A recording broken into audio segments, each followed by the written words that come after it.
श्री सतगुरु महाराज की जय। महर्षि में ही की बोध कथाएं। कहानी ईश्वर भजन का प्रभाव।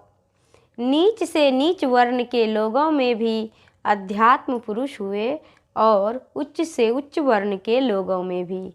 नीच वर्ण के लोगों ने भी नीच से नीच कर्म किए और उच्च से उच्च वर्ण के लोगों ने भी।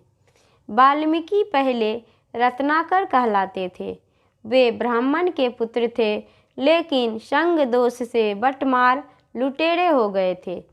वे लोगों का धन हरण करते थे, लोगों को मार डालते थे। एक दिन नारद जी उस रास्ते से जा रहे थे, उनको भी रत्नाकर ने मारना चाहा।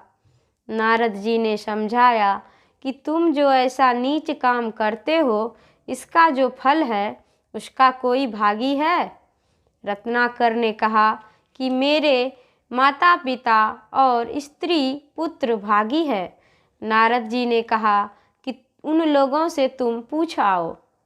रत्नाकर ने कहा कि हाँ, मैं पूछने जाऊं और तुम फांकी देकर भाग जाओ तब।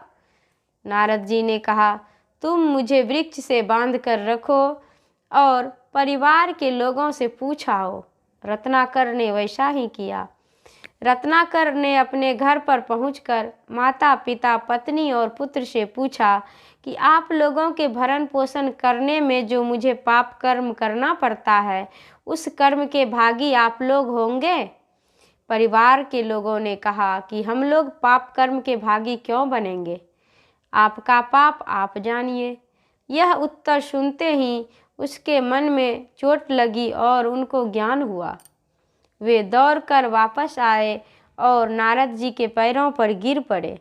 नारद जी ने कहा कि ईश्वर भजन करो। नारद जी ने भजन करने का यत्न बता दिया। वे ही रत्नाकर भजन करके महाज्ञानी आदि कवि वाल्मीकि कहलाए। श्री सतगुरु महाराज की जय। यह प्रवचन शांति संदेश पत्रिका के जून अंक सन 1996 ईस्वी से लिया गया है। श्री सतगुरु महाराज की जय।